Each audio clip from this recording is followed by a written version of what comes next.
விசை உறும் பந்தினை போல், விசை உறும் பந்தினை போல் உள்ளம் வேண்டும்படி செல்லும் உடல் கேட்டேன். நசையர் மனம் கேட்டேன், நித்தம் நவம் என சுடர்தரும் உயிர் கேட்டேன். அசைவரு மதி கேட்டேன், இதை அருள்வதில் உனக்கெதும் தடையுள்ளதோ, வல்லமைத்தாராயோ இந்த மாநிலம் பயனுற வாழ்வதற்கு. தெளிவுறவே அறிந்திடுதல்,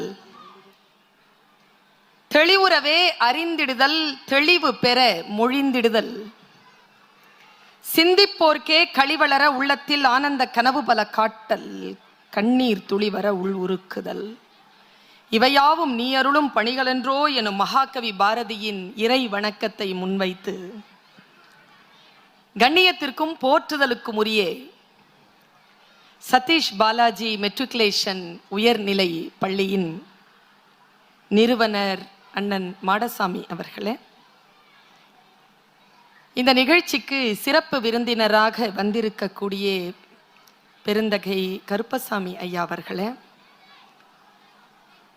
இந்த மேலான கல்வி நிறுவனத்தின் முதல்வர் அவர்களே, கனிவுடன் கூடிய கண்டிப்பான புன்னகையுடன் குழந்தைகளை நிர்வகித்துக் கொண்டிருக்கக்கூடிய ஆசிரியர்களே,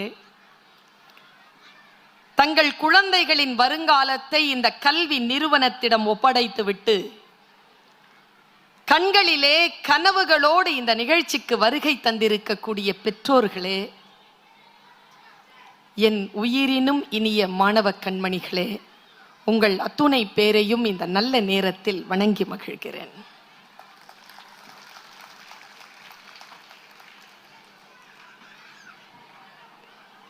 இத்தகைய ஆண்டு விழாக்களில் பேசுவது என்றால் என்னை போன்றோருக்கு அல்லது மெட்ரிகுலேஷன் பள்ளிக்கூடத்தின் இயக்குனர் ஐயா கருப்பசாமி ஐயா அவர்களுக்கெல்லாம் ஒரு மிகப்பெரிய சவால். எங்களுக்கெல்லாம் நல்லா தெரியும், இங்க இவ்வளவு பெரிய கிரௌடு வந்திருக்கிறீங்கல்ல, ஒரு 1000 1500 பேர் வந்திருக்கிறீங்க. நீங்க எல்லாருமே எதுக்காக வந்திருக்கிறீங்கன்னு எங்களுக்கு தெரியும். நிச்சயமா எங்க பேச்ச கேட்க வரல. வந்திருக்கிறது உங்கள் குழந்தைகளின் கலை நிகழ்ச்சிகளை பார்ப்பதற்கும் அவர்கள் பரிசு வாங்குவதை கண்டு மகிழ்வதற்கும் தான் வந்திருக்கிறீர்கள் என்பதனை நாங்கள் உணர்ந்துதான் இருக்கிறோம். கைத்தட்டி காட்டி கொடுக்காதீர்கள். ஆனால் நான் எப்பொழுதும் யோசிப்பேன் பெற்றோர்களே, இத்தகைய ஆண்டு விழாக்கள் இந்த கலை நிகழ்ச்சிகளை நடத்தி முடித்தாலேயே சரியான குறித்த நேரத்திற்குள் முடிக்க முடியாது. ஆனாலும் என்னை போன்றோர்களை அழைத்து பேச வைப்பதற்கான நோக்கம் என்ன? இவர்களுடைய நோக்கம் என்ன? மாடசாமி அண்ணனுடைய நோக்கம் என்ன? எதற்காக என்னையும் ஐயாவையும் அழைத்து உங்கள் மத்தியில் பேச வைத்திருக்கிறார் தெரியுமா? ஒரே ஒரு ரகசியத்தை தெரிஞ்சுக்கோங்க, இத்தனை பேரையும் ஒரே நேரத்துல சேர்த்து வைக்கிறதுங்கிறது ரொம்ப கஷ்டம். இன்னைக்கு தான் சிக்குவீங்க. சிக்கிற நேரத்துல ஏதாவது ஒரு விஷயத்த உங்களுக்கு சொல்லிடணுங்கிறதுனால தான் எங்களெல்லாம் கூட்டிட்டு வந்திருக்காங்க, வேற எதுக்காகவும் இல்லை. சில விஷயங்களை பெற்றோர்களிடத்தில் பேசியாக வேண்டும். ஆசிரியர்களுக்கு பேசுவதற்கு வேறு சூழல் உண்டு, மாணவர்களுக்கு பேசுவதற்கு வேறு சூழல் உண்டு. பெற்றோர்களுக்கு பேசுவதற்கு என்பதற்கு ஆண்டு விழாக்கள் தான் சரியான தருணம். நான் அதிக நேரம் பேச எடுத்துக்கொள்ள விரும்பவில்லை. பெற்றோர்களே, உங்களிடத்தில் நான் சொல்லுவதற்கு சில காரியங்கள் உண்டு. நீங்கள் பார்த்து மகிழக்கூடிய உங்கள் குழந்தைகளின் கலை நிகழ்ச்சியை விட நானோ கருப்பண்ணசாமி ஐயா கருப்புசாமி ஐயா அவர்களோ சொல்லக்கூடிய செய்தி மிக மிக நுட்பமானதும் உங்கள் வாழ்க்கைக்கு பயனுடையதாகவும் இருக்கும் என்பதனால் ஒரு சில மணித்துளிகள் உங்களுடைய கருத்துக்களை இந்த பேச்சிற்கு அளிக்க வேண்டும் என்பதற்காக உங்களை பணிவோடு வேண்டுகிறேன். நம்ம எல்லாருமே பெற்றோர்கள் இல்லையா? எனக்கும் ஒரு பையன் இருக்கிறான், அவனும் இப்போ காலேஜ் படிச்சிட்டு இருக்கிறான். ஒரு ஸ்டூடெண்ட்டுடைய அம்மா தான் நானும். அடாலசன்ட் ஏஜ்ல இருக்கக்கூடிய ஒரு இளைஞனை, ஒரு குழந்தையை வளர்ப்பது என்பது மிகப்பெரிய சவால். என்னுடைய வயதிலோ அல்லது என்னை விட குறைவான வயதிலோ இருக்கக்கூடிய இந்த கிரவுட் இருக்கீங்களா, இந்த பெற்றோர்கள், முதல்ல நம்மளை பத்தி ஒரு விஷயம் தெளிவாக்கிக்கலாம். நாமெல்லாம் யார் தெரியுமா? நாம தான் நம்மை விட மூத்தவர்கள் இருக்காங்களே, நம்ம அம்மா அப்பா, அவங்க பேச்ச கேட்ட கடைசி தலைமுறை. நம்ம குழந்தைகளின் பேச்சை கேட்க தொடங்கி இருக்கும் முதல் தலைமுறை. நமக்கு நிறைய காரியங்கள் இருக்கு, நிறைய பொறுப்புகள் இருக்கு. நான் எப்பவுமே யோசிப்பேன், பெற்றோர்னு நமக்கு ஏன் பெயர் வச்சாங்கன்னு. நம்ம குழந்தைகளை இந்த உலகத்திற்கு தந்தவர்கள் தானே. இல்ல, இந்த பள்ளிக்கூடத்துக்கு தந்தவங்க, குடும்பத்துக்கு தந்தவங்க, புருஷனுக்கு மனைவியும் மனைவிக்கு புருஷனும் குழந்தைகளை தந்தவர்கள் தானே. அப்போ தந்தோர்னு தானே நமக்கு பேர் இருக்கணும். எதுக்கு பெற்றோர்னு பேர் இருக்கு? ஒரு விஷயத்த சொல்ற, நல்லா தெரிஞ்சுக்கங்க. நாம் குழந்தையை இந்த உலகத்திற்கோ குடும்பத்திற்கோ ஒருவருக்கு மற்றவருக்கோ கொடுக்கவில்லை, தரவில்லை. வல்ல இறைவனின் பெருங்கருணையாலும் இயற்கையின் பேராற்றலாலும் குழந்தை என்கின்ற வரத்தை பெற்றவர்கள் நாம். அதனால் பெற்றோர் என்று நமக்கு பெயர். பெற்றவர்கள். இந்த நன்றி அறிதலோடு நாம் இருக்கின்ற பொழுது நம் வீட்டில் குழந்தை மிக சுகாதாரமாகவும் பாதுகாப்பாகவும் வளரும். மிகப்பெரிய பொறுப்புடனும் கண்டிப்புடனும் அந்த குழந்தையை வளர்க்கக்கூடிய ஒரு மிகப்பெரிய பொறுப்பு பெற்றோர்களுக்கு இருப்பதாக நான் கருதுகிறேன். இந்த பள்ளிக்கூடத்தில் எப்படின்னு எனக்கு தெரியாதுங்க. சாதாரணமாக இன்றைய பெற்றோர்களுடைய மனநிலை பள்ளிக்கூடங்களை பொறுத்த அளவிலே, முக்கியமாக ஆசிரியர்களை பொறுத்த அளவிலே சிறிது கடுமையாகத்தான் இருக்கிறது. நானும் சென்னையில் இருக்கக்கூடிய நீதிபதி பஷீர் அஹமத் சையத் மகளிர் கல்லூரி SIET என்று சொன்னால் உங்களுக்கு தெரியும், தேனாம்பேட்டையில் இருக்கிறது. 20 ஆண்டு காலமாக அங்கே நான் பேராசிரியராக பணியாற்றுகிறேன். இந்த அம்மா அப்பான்னு இருக்கிறோம் இல்லையா, அவங்க ரொம்ப புத்திசாலியா இல்ல ரொம்ப இன்னசென்ட்டானே எனக்கு எப்பவுமே தெரியறது இல்லைங்க. குழந்தைகள் என்ன சொன்னாலும் நீங்கள் நம்புகிறீர்கள். ஆசிரியர்கள் மீது இன்றையிலிருந்து ஒரு சிறிய விஷயத்தை வச்சுக்கோங்க, ஆசிரியர்களை நம்புங்கள், ஆசிரியர்கள் மீது மரியாதை வையுங்கள். எந்த ஒரு பெற்றோர் தன் குழந்தையின் ஆசிரியர் மீது மரியாதை வைத்திருக்கிறதோ அந்த பெற்றோர் தான் மிகச் சிறப்பான ஆளுமையான குழந்தைகளை வளர்த்தெடுக்கிறார்கள். ஆசிரியர்கள் மீது மரியாதை. எனக்கு தெரிஞ்சு இந்த ஸ்கூல்ல இருக்கான்னு தெரியல, இல்லைன்னு நினைக்கிறேன். எங்கேயுமே டைரக்டர் வேற வந்திருக்காரு. குச்சி கிடையாதுயா. எங்க டீச்சர் கிட்ட எல்லாம் குச்சி இருந்துச்சுங்க, இப்ப இல்ல. கண்டிக்கவே முடியல குழந்தைகளை. ஒரு குச்சி ஒண்ணு வச்சிருப்பாங்க. எங்க அம்மா எல்லாம் ரொம்ப டெரர். எங்க அம்மா சொல்லுவாங்க, என் டீச்சர் கிட்ட எங்க அம்மா சொன்னது எனக்கு இன்னி கொஞ்சம் ஞாபகம் இருக்கு. தோலெல்லாம் உரிச்சிருங்க, படிக்கலையா தோலை உரிச்சிருங்க, வீட்டில் நான் மிளகா பொடி போட்டுக்கிறேன், கண்ணை மட்டும் விட்டுருங்க சொல்லியிருக்காங்களாயா? எங்க அம்மா சொன்னாங்க. நான் கோவமா வெளியில வந்து எங்க அம்மாட்ட கேட்டேன், அம்மாவா நீ டீச்சர் கிட்ட சொல்றீங்க தோலை உரிக்க, அதுவும் மேத்ஸ் டீச்சர் கிட்ட சொல்றீங்க அது ஏற்கனவே உரிக்கும், வீட்டுல வர மிளகா பொடி போட்டுக்கிறேன், எனக்கு கண்ணை மட்டும் விட சொன்னீங்களே, எதுக்கு கண்ணையும் நோண்ட சொல்ல வேண்டியது தானே? எங்க அம்மா இல்ல, ஹை ஆசைப்பாரு உனக்கு கண்ணு நோண்டணுமா, உனக்கு படிக்கணும்ல, அதான் விட்டு வச்சிருக்கேன். படிக்கிறதுக்கு தான் இந்த கண்ணு, படிக்கலன்னா தோலை உரிச்சிருவேன்னு சொன்னதனால்தான் இன்றைக்கு ஒன்று இல்லை 2 டாக்டரேட் பட்டம் வாங்கி ஒரு பல்கலைக்கழகத்திற்கு கீழே பேராசிரியராக 31 நாடுகளுக்கு மேல் பயணம் செய்யக்கூடிய ஒரு பேச்சாளராக நான் உருவாக்கி இருக்கிறேன். இந்த கண்டிப்பு நம்மிடத்தில் இருக்கிறதா? டீச்சர் கையில இருந்த குச்சியை புடுங்கிட்டீங்க, எல்லாரும் சேர்ந்துதான், இந்த டைரக்டர் சாரு எல்லாரும் சேர்ந்துதான் புடுங்கினது, நீங்க எல்லாரும் சேர்ந்துதான் புடுங்கினது. இப்ப அந்த குச்சி எங்க இருக்கு தெரியுமா? போலீஸ்காரர் கையில இருக்கு.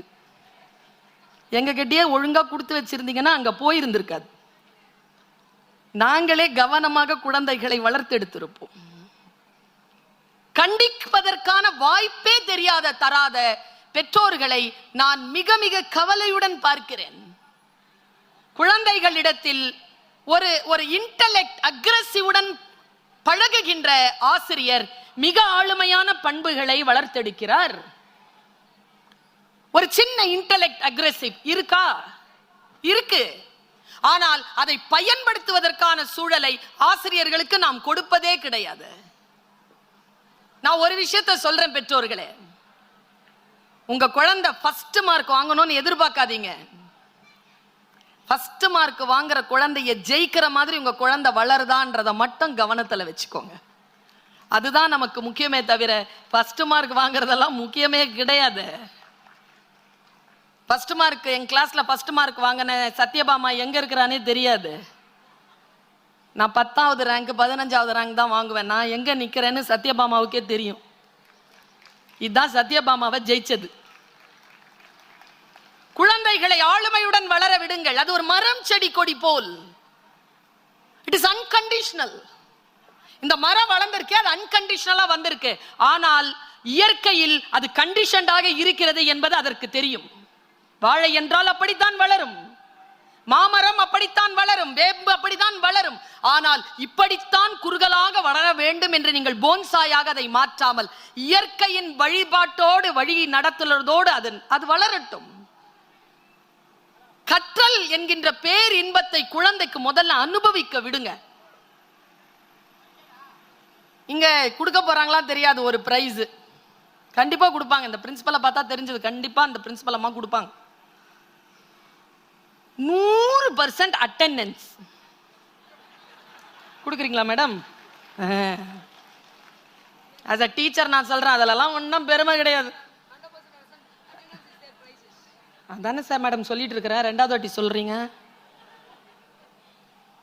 நான் ஒண்ணு கேட்கறேங்க, 100% அட்டெண்டன்ஸ் வாங்கி என்ன பண்ண போகுது உங்க பிள்ளை? ஒரு காது குத்து, ஒரு சாவு, ஒரு கல்யாணம், ஒரு தேர் திருவிழா, ஒரு கோவில் திருவிழா, ஒரு பண்டிகை, ஒரு நோன்பு நாள், 98 நாள் வரலாம், ஒன்னும் தப்பு கிடையாது. ஒரு 2 நாள் அதுக்கு எடுத்துக்கங்கப்பா. ஒரு விஷயத்தை உங்ககிட்ட இன்னொரு விஷயம், லைட்டர் வேக்க போங்க, மனசை எடுத்துக்கிட்டு ரொம்ப பிரஷர் பண்ணாதீங்க குழந்தைகளை. என்னெல்லாம் பிரஷர் பண்ணி இருந்தீங்கன்னா நான் 5ஆம் கிளாஸ்ல ஃபெயில் ஆயிருப்பேங்க. என்னெல்லாம் யாருமே பிரஷர் பண்ணவே இல்லை. படிச்சா படி, படிக்கலன்னா போ, படிக்கலன்னா சீக்கிரம் கல்யாணம் பண்ணி கொடுத்துருவேன், படிச்சேன்னா உன் இஷ்டப்படி நீ ஒரு நிலைக்கு வந்த அப்புறமா நினைச்சு பார்க்கிற நேரத்தில் கல்யாணம் பண்ணிக்கலாம். எங்க அம்மா இப்படி சொன்னாங்க. சுதந்திரமாக குழந்தைகளை விடுங்க, அதுங்க படிக்கட்டோங்க. மேக்சிமம் அந்த குழந்தைகளை படிக்கவே விடுறதில்லை தெரியுமா? நீங்கள் சொல்லுகின்ற முறைப்படி எல்லாம் அது படிச்சாங்கன்னா அது அப்படி வராதுங்க. ஒன்னு சொல்லட்டுமா? மாடசாமி சாருடைய பசங்க 2 பேரும், ஒருத்தர் சயின்ஸ், 2ம் சயின்ஸ் தான். ஒன்னு இன்ஜினியர், ஒன்னு டாக்டருக்கு படிக்க போகுது. 2 பேர். நீங்க என்ன சார் படிச்சீங்க? படிக்கல. ஒரே விஷயத்த சொல்றேன், நான் PhD பண்ணியிருக்கேங்க. பிரின்சிபல்ல இந்த school principal, master degree, BEd and கண்டிப்பா எம்எட் பண்ணியிருப்பாங்க, கண்டிப்பா மாஸ்டர் டிகிரி பண்ணியிருப்பாங்க, பிரின்சிபலா உட்காந்துருக்காங்க. நிறைய மார்க் வாங்குற மாதிரி படிச்சிருப்பாங்க. நிறைய மார்க், நானும் நிறைய மார்க் வாங்குற மாதிரி படிச்சேன். நிறைய மார்க் வாங்குற மாதிரி படிச்சா என்ன நடக்கும் தெரியுமா?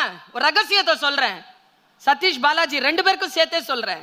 நிறைய மார்க் வாங்குற மாதிரி படிச்சீங்கன்னா நிறைய சம்பாதிப்பீங்க. நான் நிறைய சம்பாதிக்கிறேன், இந்த அம்மா நிறைய சம்பாதிக்கிறாங்க. நல்லா படிங்க, நிறைய சம்பளம் கொடுப்பீங்க.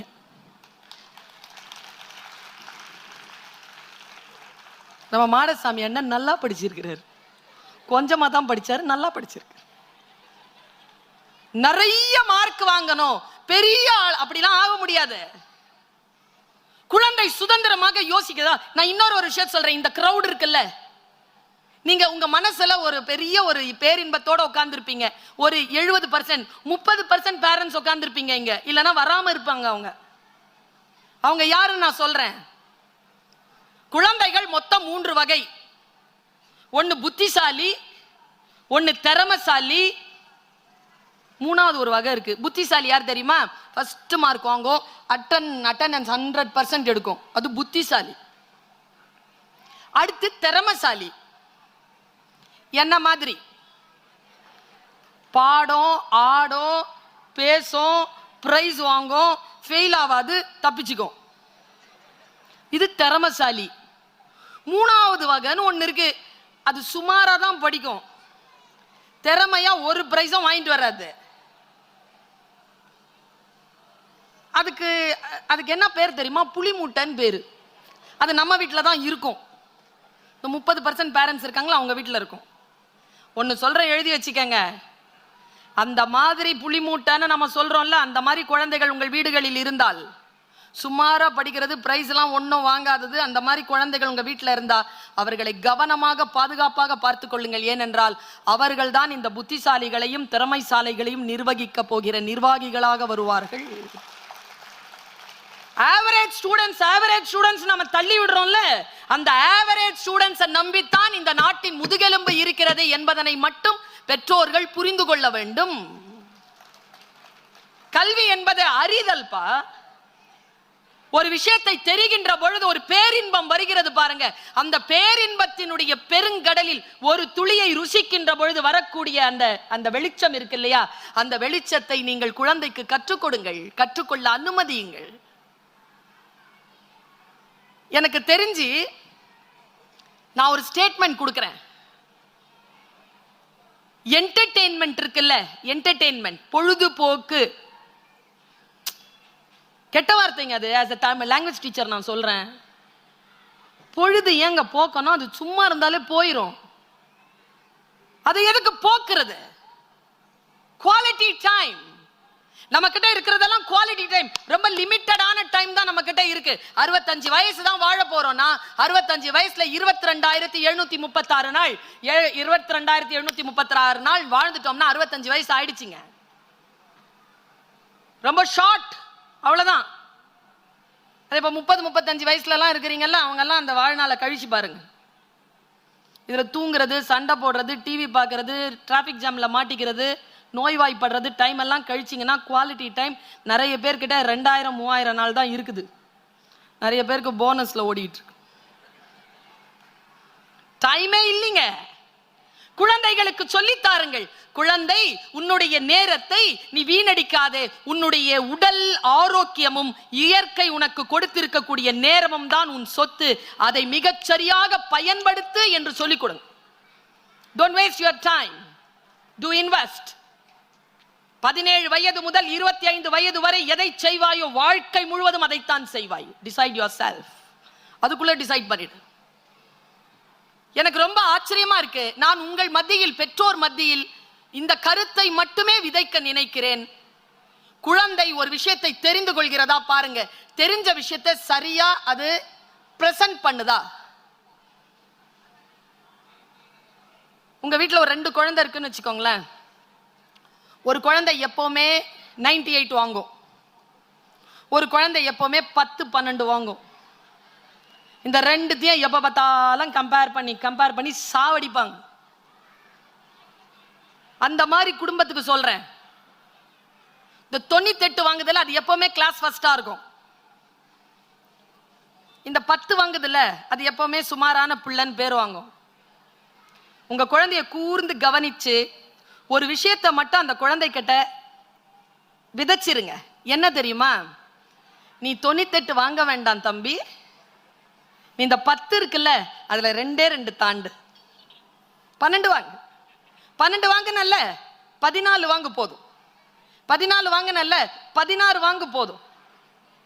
as a teacher நான் சொல்றேங்க, ஒரு குழந்தை தன்னுடைய நிலையில் இருந்து அடுத்த கட்டுக்கு ப்ராக்ரஸ் காட்டுதான் பாருங்க, அந்த குழந்தை தான் வாழ்க்கையில் ஜெயிக்கிறதுக்கான அந்த சஸ்டைனபிலிட்டியில வந்து நிற்கும். அதுக்கப்புறமா அதை யாராலையும் தோக்கடிக்க முடியாது. ப்ராக்ரஸ் இருக்கான்னு பாருங்க. ஒருவேளை உங்க பசங்கள்ல 2 பசங்கள்ல ஒன்னு 98 வாங்குதுல்ல, அது ஒருவேளை 96 வாங்கி இருக்கலாம்.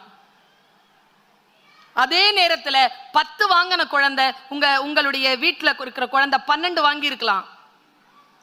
அப்போ கூட அந்த நல்லா படிக்கிற குழந்தை தான் ஃபர்ஸ்ட் குழந்தை, ஃபர்ஸ்ட் மார்க் வாங்குற குழந்தை.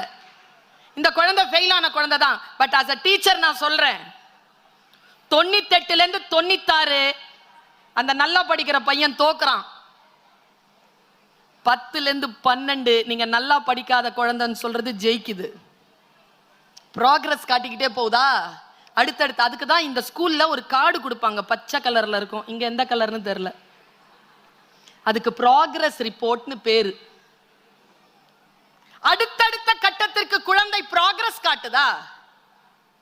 ஒரு விஷயத்தை நல்லா தெரிஞ்சுக்கோங்க. சாக்ரட்டிஸ்னு ஒருத்தர் இருந்தான். அவன் என்ன தத்துவம் சொன்னான்லாம் யாருக்குமே தெரியாது. அவன் சொன்ன ஆக பெரிய தத்துவம் என்ன தெரியுமா? கேள்வி கேட்டான். வை நாட் அப்படின்னு கேள்வி கேட்டான். உங்க குழந்தை அவ்வளவு கேள்வி கேட்கிறதோ அவ்வளவு புத்திசாலியாக அது இருக்கிறது என்ற அர்த்தம். பதிலை சரியாக படித்து எழுதக்கூடிய குழந்தை அல்ல புத்திசாலியான குழந்தை. கேள்வி கேட்கக்கூடிய குழந்தை தான் புத்திசாலியான குழந்தை. முதல்ல குழந்தைகளை இப்படி புரிஞ்சுக்கோங்க. இதே ஒரு ஒரு எனக்கு பிடிக்காத ஒரு ஜோக் இருக்கு.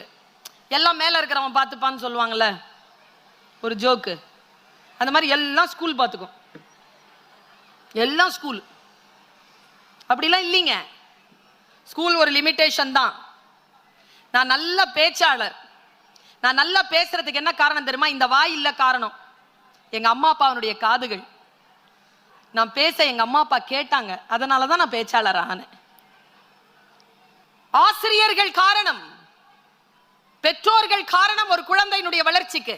சாக்ரட்டிஸ் இருக்கான்ல, நான் இந்த வார்த்தையை சொல்றேன், உங்க மனசுல எத்தகைய மாற்றம் வருதுன்னு எனக்கு தெரியாது, ஆனால் நான் பிரார்த்தனையோடு இதை சொல்றேன். சாக்ரட்டிஸ்க்கு விஷம் கொடுத்து குடிக்க சொல்லி சாகடிக்கணும்னு சொல்லிட்டு அதிகார வர்க்கம் முடிவு பண்ணிருச்சீங்க. நான் பேசுற வரலாறு.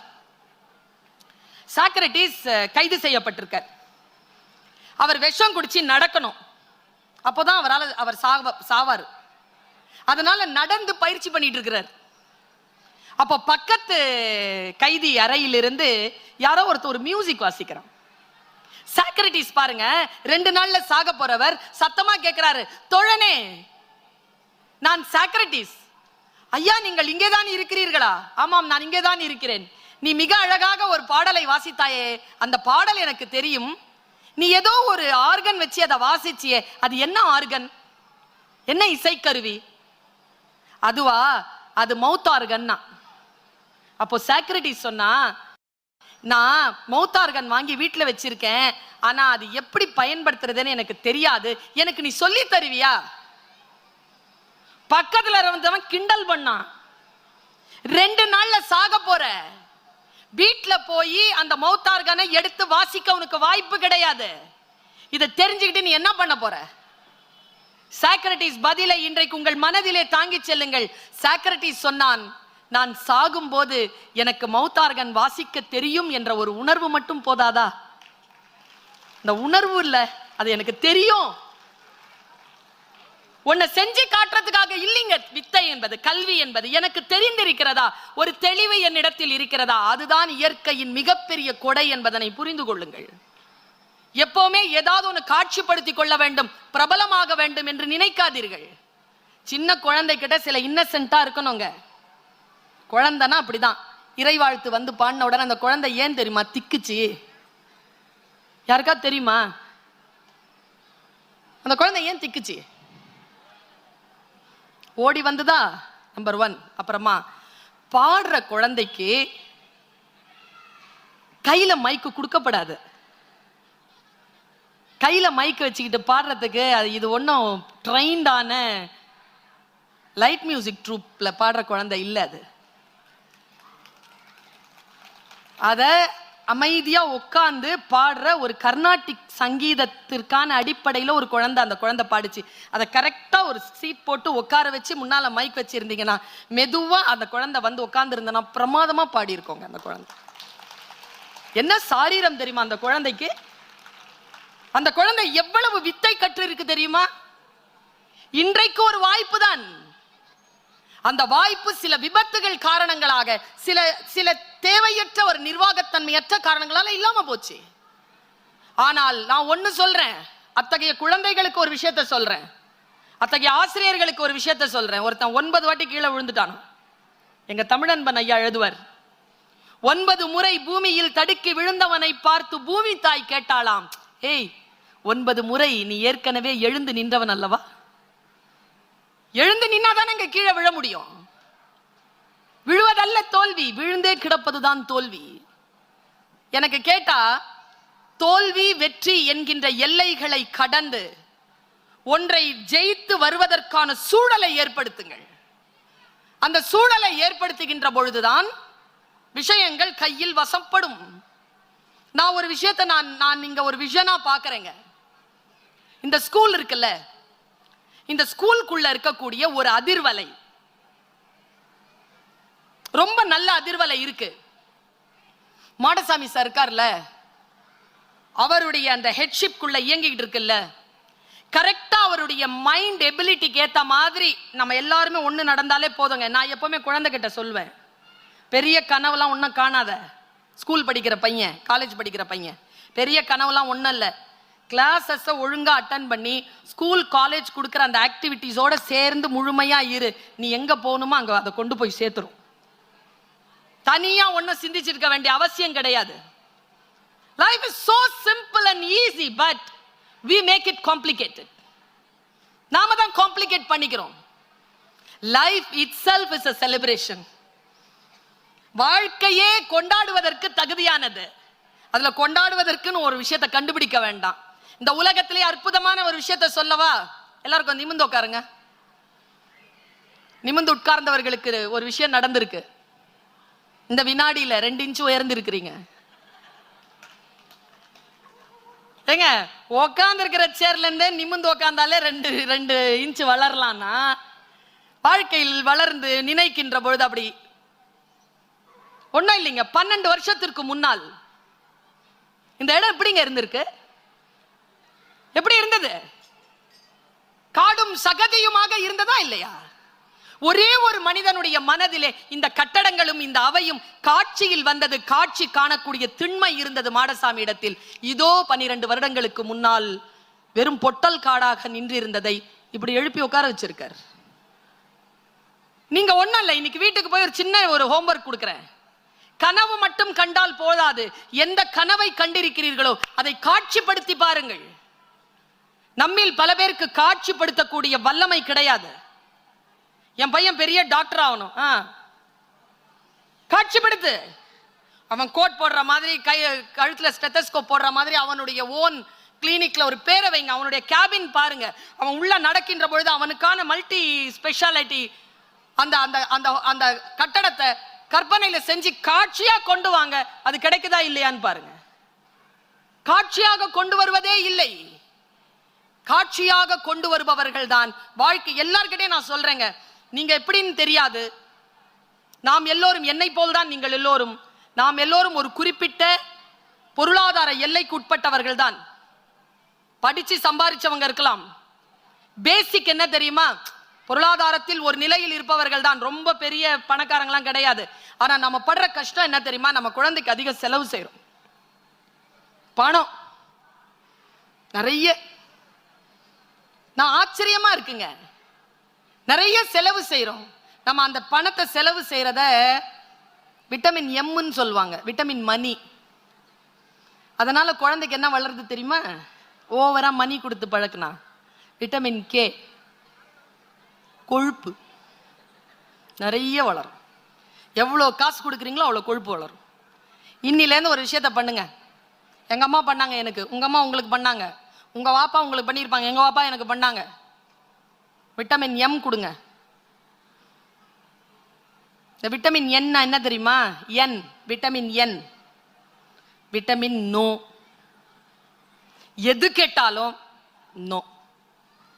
100 விஷயத்தை கேட்டா 75 விஷயத்துக்கு நோ, 25 விஷயத்துக்கு பார்க்கலாம். என்ன ஆகும் தெரியுமா? as a டீச்சர் நான் சொல்றேன், நீங்க வீட்டில் நோ சொல்லி கரெக்டா கண்டிப்பா அப்படி வளர்த்து விட்டீங்கன்னா, உலகம் வெளியில் நோ சொல்லுகின்ற பொழுது அது உடையாமல் நிமிர்ந்து நிற்கும். நீங்க வீட்டுல எல்லாத்துக்கும் எஸ் எஸ் எஸ்ன்னு சொல்லிட்டீங்கன்னா, வெளியில ஒரு பொம்பளை பிள்ளையோ ஒரு பையனோ நோ சொன்னாலே தாங்காது, உடஞ்சு விழுந்துரும். குழந்தை குழந்தைகளை கொஞ்சம் ஆறுதலாக, கொஞ்சம் புத்திசாலித்தனமாக, மிக அற்புதமான நிலையில் வளர்த்தெடுங்கள். ஏனென்றால் குழந்தைக்கு தேவையானது உங்கள் பணம் அல்ல, உங்கள் குவாலிட்டி டைம். எனக்கு இந்த ஸ்கூல்ல எப்படின்னு தெரியாது, பேரண்ட்ஸ் டீச்சர்ஸ் மீட் எல்லாம் எப்படி நடக்குன்னு தெரியாது. அம்மாவோ அப்பாவோ தனிப்பட்ட முறையிலே சிங்கிள் பேரண்டா இருக்கிறவங்களை தவிர்த்து பேரண்ட் 2 பேருமே சேர்ந்து ஒரு குடும்பத்தில் இருக்கிறீர்கள் என்றால் குழந்தையினுடைய பிடிஏ மீட்டிங்ல 2 பேருமே வந்தாகணும். வரமாட்டாங்களே, அம்மாவை அமுச்சு விட்டுருவாங்க. அந்த அம்மாவுக்கு ஒன்றும் தெரியாது. நான் சொல்றேங்க, எங்க வீட்டில் அவர் வரட்டும், நான் சொல்றேன், எனக்கு ஒன்றும் தெரியாதுங்க, அவர் வரட்டும் சொல்றீங்க, இப்படிதாங்க அவன் இருந்தா சொல்றீங்க. அதல்ல, இது ஒரு சடங்கு அல்ல.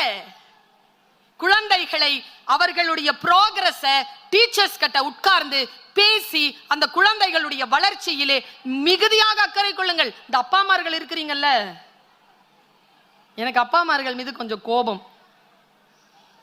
கொஞ்சம் பேசுங்க, வீட்டில் குழந்தையுடனும் மனைவியுடனும் பேசுங்க. எங்க திட்டுறது தவிர்த்து எங்க பேசுறீங்க? கைத்தட்டுகின்றவர்கள் பாதிக்கப்பட்டவர்கள். ராத்திரி 11 மணிக்கு வந்து சாப்பிட்டாச்சா, குழந்தைங்களாம் சாப்பிட்டாச்சா, செலவுக்கு ஏதாவது காசு வேணுமா, படுத்துங்க, வாழ்க்கை முடிஞ்சது அவருக்கு. அப்படி அல்ல. படிக்காதவர்களாக நீங்கள் இருக்கலாம், ஆனால் என்ன நடக்கிறது என்பதனை தெரிந்து கொள்ளக்கூடிய வல்லமை படைத்த பெற்றோர்கள். எங்களுடைய தகப்பனாருக்கு தமிழ் எழுத படிக்க தெரியாதுங்க. நான் 8ஆம் வகுப்பு படிக்கின்ற எங்க அப்பா டெய்லருங்க. டெய்லரா இருந்த எங்க அப்பா வாரத்துக்கு 50 ரூபாய் கொண்டு வந்த அப்பா அம்மாட்ட கொடுப்பார். ஒரு நாள் அந்த 50 ரூபாய் கொடுக்காம கையில கொண்டாந்து கொடுத்தாரு. என் கையில ஒரு புக்கு கொண்டாந்து கொடுத்தாரு. அந்த புத்தகத்தை திருப்பி பாக்குறேன் நான். அப்பா என்கிட்ட சொல்றார், 50 ரூபான்னு வித்துச்சு, பெரிய புக்குமா, நீ தான் படிக்கிற பிள்ளைல, இந்த படி, அம்மாட்ட சொல்லாத, நான் ஏதாவது அட்ஜஸ்ட் பண்ணிக்கிறேன். அந்த வார கூலியில் அப்பா எனக்கு புத்தகம் கொண்டு வந்து கொடுத்தார். அந்த புத்தகத்தை திறந்து பார்க்கிறேன். எனக்கு அப்பொழுது எழுத படிக்க தெரியும், 8ஆம் வகுப்பு. அந்த புத்தகம் தான் திருமூலர் எழுதிய திருமந்திரம். எங்க அப்பா திருமூலர் எழுதிய திருமந்திரத்தை எனக்கு கொண்டாந்து கொடுத்தார். எங்க ஃபேமிலி இஸ்லாமிய சமூகத்தை சேர்ந்த ஃபேமிலி. என்னுடைய அப்பா எனக்கு சொன்னது, நீ எதை வேண்டுமானாலும் படிக்கலாம், மதம் என்பது படிப்பிற்கு ஒருபோதும் தடையாக இருக்கக்கூடாது, நீ எல்லாவற்றையும் படி என்று சொன்னார். குழந்தைகளை எல்லாவற்றையும் படிக்க சொல்லுங்க. மிக துன்பமான விஷயம் என்ன தெரியுமா? இந்த கொல்லிக்கட்டையை மட்டும் கொஞ்சம் ஆஃப் பண்ணி வச்சிருங்க ஒரு 6-7 மணிக்கு மேல. இதான் நம்மளுக்கு நாமளே வச்சுக்கிற தீ. கொஞ்சம் ஆஃப் பண்ணி வைங்க. அப்படி என்ன அர்ஜென்ட் கால் வந்துற போது 8 மணிக்கு மேல எப்ப பார்த்தாலும் அதுலயே இருந்தீங்கன்னா குழந்தைகளுக்கு எப்ப டைம் கொடுப்பீங்க? நான் குழந்தைகளை குறை சொல்ல மாட்டேன். ஒரு அம்மா 1/2 மணி நேரம் பேசுது, அப்புறமா ஒரு நாள் பார்த்தா 10 நிமிஷம் பேசுது. அவங்க வீட்டுக்காரருக்கு ரொம்ப சந்தோஷம். என்னம்மா 10 நிமிஷத்துல போனை வச்சுட்ட, ராங் கால்ங்க. வெறும் பேச்சு, வெறும் இந்த வலைதளங்களில் தன்னை ஈடுபடுத்தி கொண்டிருக்கக்கூடியது, இல்லைன்னா டிவியை பார்க்கறது, சீரியல். நான் ஒரு விஷயம் சொல்லவா, தண்ணி அடிக்கிறது மட்டும் போதை இல்லைங்க, சீரியல் பார்க்கறதும் போதை தான். ஆம்பளைங்களை தண்ணி அடிக்க கூடாதுன்னு சொல்லி கண்ட்ரோல் பண்ற நீங்க தயவு செஞ்சு சீரியல் பார்க்காதீங்க. வீட்டில் வந்து இந்த மாதிரி புருஷன்மார்களை கண்ட்ரோல் பண்ணுகின்ற புருஷன்மார்கள் மனைவி இடத்தில் சொல்லுங்க, அந்த அம்மா சொன்னது கேட்டல்ல, டிவி ஆஃப் பண்ணு. படிக்கக்கூடிய குழந்தைகள் இருக்கக்கூடிய வீட்டிலே வாசிக்கக்கூடிய புத்தகங்கள் தான் இருக்க வேண்டுமே தவிர இந்த பிசாசுகளை ஆஃப் பண்ணி வச்சிருக்கக்கூடிய குடும்பங்கள் ஆளுமையான குழந்தைகளை வளர்த்தெடுக்கிறார்கள். முதல்ல எல்லாரும் சேர்ற இடமா இருந்ததுங்க குடும்பம். ஒரு போன் வந்தாலும் எல்லாரும் வந்து சேர்ந்துருவோம். இப்போ போன் வந்தா அவன் தெரிச்சு ஓடுறான். எதுக்கு அந்த போன்? குடும்ப உறவுகளின் மீது கவனம் வையுங்கள். அதனால தான் நான் சொன்னேன், சாவு கூட்டிட்டு போங்க. இது உங்க தாத்தாவுடைய அண்ணா,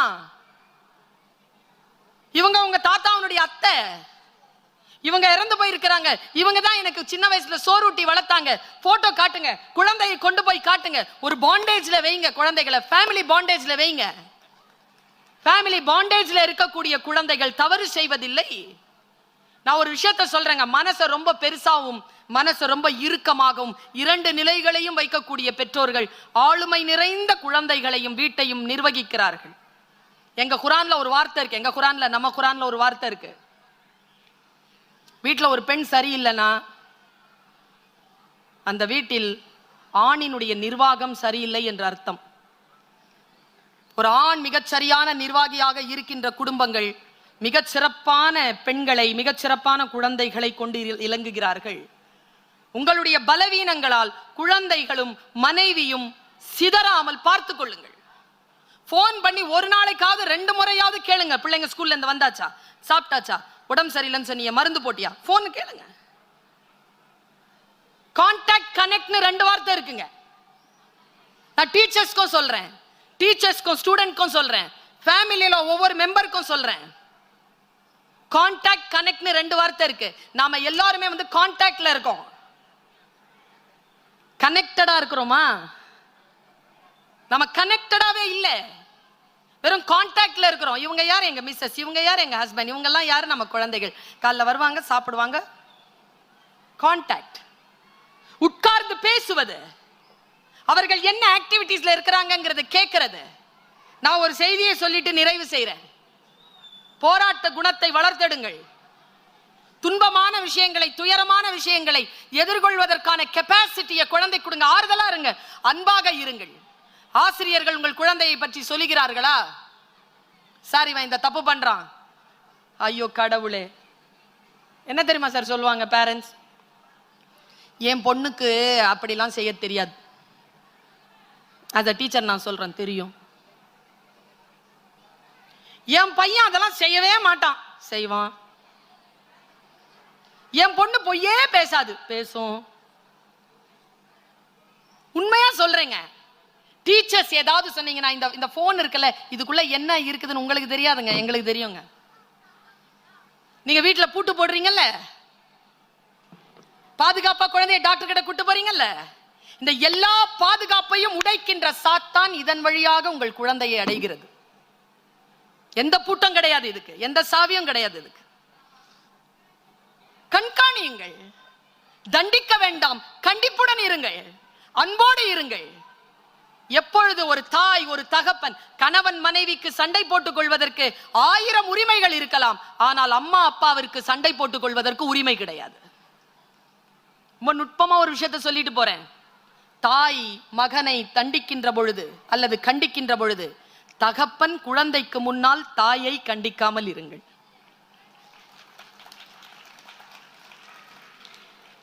தகப்பன் குழந்தைகளை கண்டிக்கின்ற பொழுது அந்த குழந்தைகள் முன்னால் தாய் தகப்பனை கோபித்துக் கொள்ளாமல் இருங்கள்.